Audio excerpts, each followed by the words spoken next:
Inara Rusli ini tidak mau berhadapan dengan jawaban-jawaban Insanul. Makanya dia memilih untuk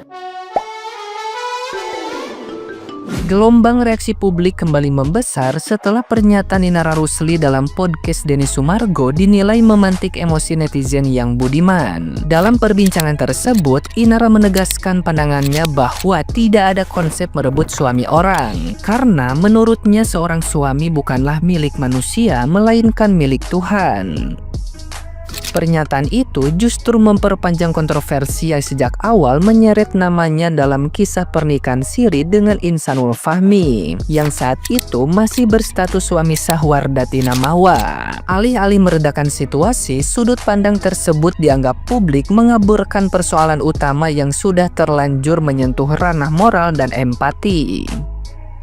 Kolom komentar pun dipenuhi respon keras. Banyak netizen yang budiman menilai pernyataan tersebut sebagai bentuk pengalihan kesalahan dan tidak sensitif terhadap posisi istri sah.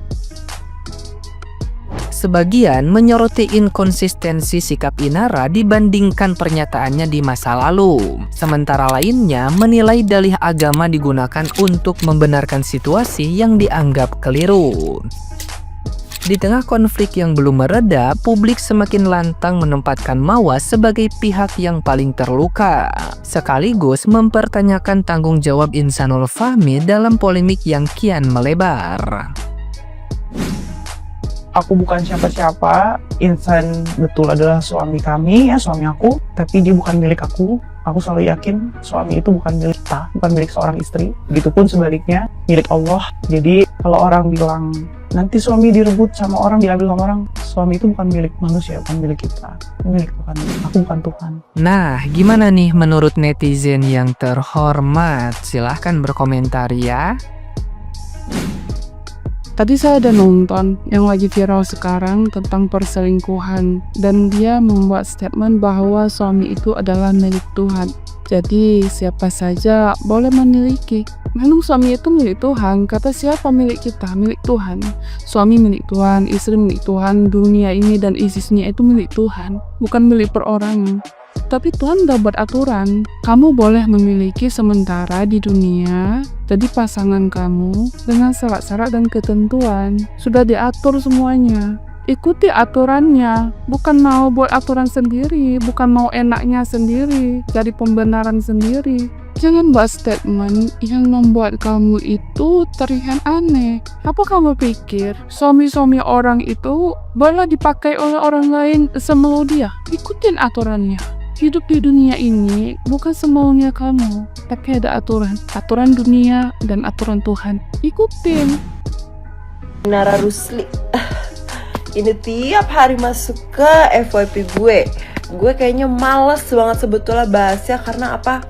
Gini ya, maksudnya di pembahasan gue soal perani-anian, ya kan, gue kan jadi lebih mengamati soal ani-ani kan, dan jenis-jenis ani-ani tuh juga lumayan banyak. Ada yang memang pakaiannya tertutup, semi kebuka, ada yang kebuka banget. Dan lo tau gak sih, emang biasanya yang serem ini yang kayak gini nih, yang berkedok agama, yang bajunya super duper ketutup, yang mukanya baik-baik.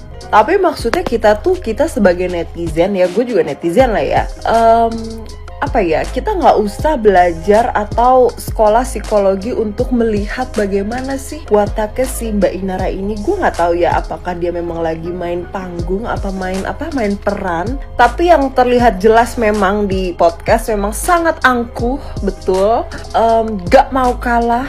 Ya kan, gue gak tahu zodiaknya apa, semoga bukan Leo kayak gue. Maksudnya kayak gue tuh Leo yang gak mau kalah, tapi kayak ini udah kayak di dewinya lagi gitu loh. Dewi gak mau kalah. Pokoknya kayaknya nih tipikal Mbak Inara ini tipenya tuh yang pokoknya mau gak mau gue harus menang gitu. Gue gak tahu ya, mungkin ini treat dia karena dia pernah tersakiti jadinya akhirnya dia seperti ini. Gue juga gak paham. Tapi seandainya nih ya Inara misalnya jadi pelakor pun, itu akan lebih terhormat akan lebih terhormat, tapi bukan terhormat juga, akan lebih terhormat semisalnya waktu itu dia kan diselingkuhin sama suaminya, ya kan, which is berarti ada cewek selingkuhannya dong. Nah, dia pelakorinnya lagi itu adalah si pelakornya kemarin, bukan perempuan lain yang tidak berdosa, paham gak lo? Jadi ibaratnya secara nggak langsung dia mengambil balik apa yang dia punya dahulu gitu. Gue juga tidak membenarkan adanya perselingkuhan itu, tapi kalau misalnya emang harus bisa lebih wisely lagi, kalau emang dia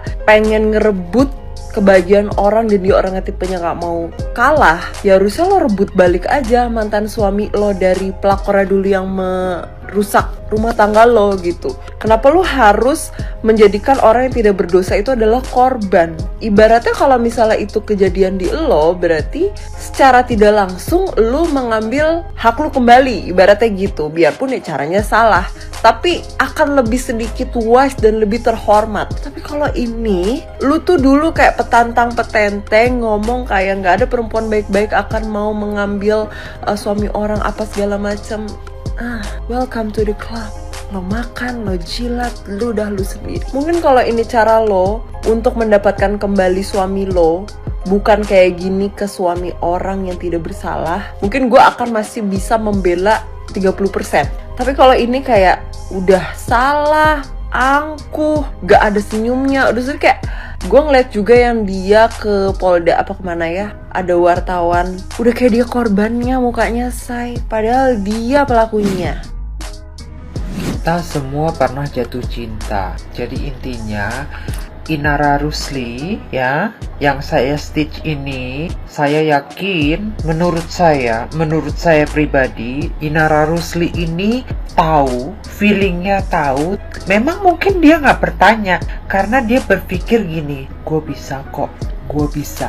Karena menurut saya, again, menurut saya secara pribadi, Inara Rusli ini tidak mau berhadapan dengan jawaban-jawaban Insanul ya.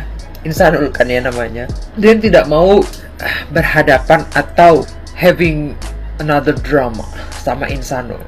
Makanya dia memilih untuk tidak tahu, pura-pura tidak tahu, sampai akhirnya Insanul menikahi dia. Dengan begitu dia lebih berhak daripada seorang kekasih atau mistress atau pacar atau apapun. Walaupun statusnya itu nikah siri, setidaknya secara agama itu sudah syah. Jadi dia berhak untuk menuntut hak sebagai seorang istri. Kalau dia belum menikah, dia tidak akan berani melakukan hal lain-lain. Dia mencoba untuk membuat Insanul, menurut saya, dia yang mendesak untuk segera menikah. Misalnya, gue gak mau gini, kalau kita gak nikah. Gue gak mau ketemu lu, kalau gue gak nikah. Saya kan janda, nanti saya takut fitnah. Kalau saya salah, ya, mulut saya akan sariawan dalam 7 hari ini. Atau gak usah 7 hari, 3 hari. Seumur hidup saya nggak pernah sariawan. Dan katanya sariawan atau sakit gigi itu sakit banget. Saya nggak pernah sariawan, saya nggak pernah sakit gigi. Tapi kalau omongan saya salah, saya bersedia untuk merasakan sekali saja sakitnya sariawan atau sakitnya sakit gigi. Jadi saya tetap percaya dalam hati saya, menurut saya, Inara menggunakan trik. 1, pura-pura nggak tahu kalau Insanul sudah menikah. 2, nggak mau ketemu kalau belum dinikahi karena takut dosa, takut fitnah, takut lain, atau takut ada setan. Atau malah sebenarnya sudah ajrut-ajrutan, jalannya Derman. Siapa sih itu? Tasya atau Enolerian lagunya. Anyway, saya nggak mau ngompuk, potong kuping saya enggak. Tapi kalau Tuhan bicara itu jelas. Kita punya Tuhan. Jadi kalau saya salah, saya akan dapat sariawan atau sakit gigi dalam 3 hari ke depan. Kalau tidak, kalau itu benar apa yang saya bilang, ya mudah-mudahan si Inara Rusli lah yang sariawan atau sakit gigi. Ya.